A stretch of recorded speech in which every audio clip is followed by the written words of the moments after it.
Gold crossing $4,000 marks a historic moment, the first time it does so.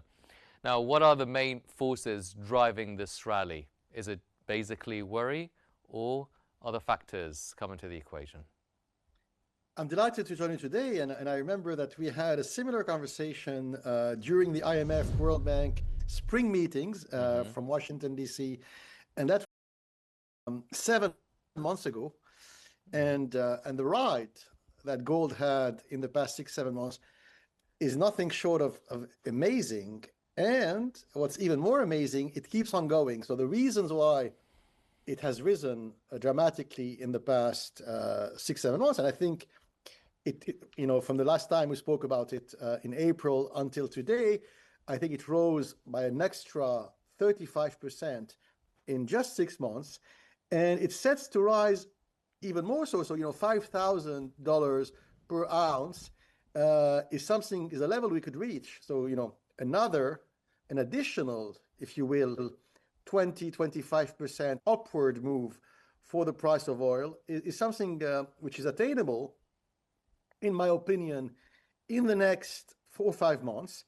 And some of the investors, of course, they bought gold futures with a X2, so twice, 3 times, 4 times, 5 times the multiple.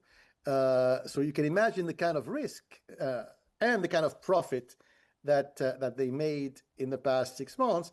And to make a long story short, I think those who say that the rise of gold is related somehow to the US government shutdown, for example, I think it's a very silly remark. I think it has nothing to do, or very little to do, with the US government shutdown. There is, it's true, what some people call the debasement trade. So, what does it mean in plain English, debasement trade? It means that, central banks and big investors, so who would be the big investors?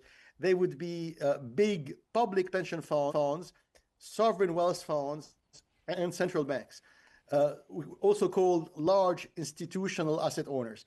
So it's true that they have trillions of dollars in government debt and cash, and these money market instruments, bonds, treasury bills, are issued essentially by the governments of the US, Britain, Europe, and Japan, to make a long story short. And in most of these countries, the debt to GDP level is high. It's nothing new. There is perhaps in the past 6 months in countries like France and America an acceleration of the trend. So the government debt to GDP ratio is now at 120%, roughly, in America and France. It was already at that level or above that level in countries like Japan and Italy long time ago. So to make a long story short, what is debasement trade? There is the realization of a new reality which many people did not want to see, right? They did not want to see that there is, of course, a chance that what happens in countries like Argentina or Lebanon or Greece, like you wake up early in the morning and you see that the currency is collapsing, or the country is no longer able to meet its debt obligations.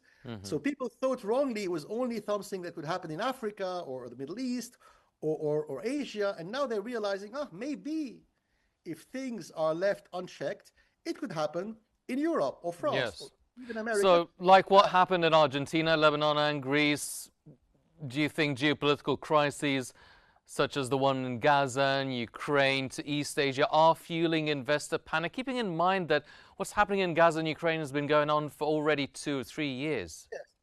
Yes. Actually, I think it's not the main reason, but I was giving you the opinion of people who say, it's the debasement trade. So the debasement trade is sort of government debt, country risk. And what is debasement? You are afraid of the currency you hold in your hand, or the bonds, like the treasury bill or treasury bond that you have. The value of that asset will go down, will debase, and that's why you buy gold, right? But I think it's not the main reason. So there is a debasement trade at play here. It's part of the story, but it's not the main reason. I think there's an even deeper reason, which has nothing to do with government debt or Gaza or Ukraine. It is that we are moving to a new era. To make a long story short, and you could say that the old era is dying right now, right? Mm-hmm. The old era started in the summer of 1944 with the establishment of the IMF and the World Bank, followed by NATO 4 years later, and now it's dying. And of course, President Trump entered the White House for his second mandate in February of this year, and it accelerated the process of death. So now that old age is dying, and we're entering a new era called the age of geoeconomics, which means that from now on, geopolitics and finance will be merged. And that era, you could say, is a very selfish, nationalist, self-seeking age of neorealism. And that era will be shaped by two countries only, America and China. And Europe and Britain won't even have a small seat at the table. So all that together, a lot of the buying is coming from one country, which is China. So you don't think that it is a flight to safety? A lot of analysts are calling it a flight to safety. Do you think it's rather a geoeconomic bubble then? Yes. So, flight to safety is linked to the notion of debasement trade, right? You could say they are the same. Or people call it, safe haven, right? All that is true, safe haven, safety, debasement. But I think the geoeconomic part is deeper. A lot of the buying is coming from China, from India, and from the Arabian Gulf, from Saudi Arabia, from Abu Dhabi, from Qatar, and from Russia. What is it telling us? That they no longer have faith in the old system. And the old system was dominated by, quote unquote, Western Europe and North America. And what they have done in Ukraine was suicidal. By freezing the assets owned by the Russian government, they have shot themselves in the foot. Because by freezing illegally, of course, what Russia did in Ukraine is wrong, and the invasion of eastern Ukraine by Russian forces 3 years ago is wrong, but it doesn't justify freezing Russian assets in bank accounts in London, Paris, and Frankfurt, because it's completely illegal, right? Totally illegal. So when you are freezing these bonds, these French, German, American, British government bonds in dollars and euros and pounds in Frankfurt and London and Paris, you were sending a message not only to Russia, you were sending a message to China and to India and to the Arabian Gulf. We illegally can freeze your assets. So of course, the Chinese and the Arabs and the Indians are completely losing faith in the system, and rightly so, may I add.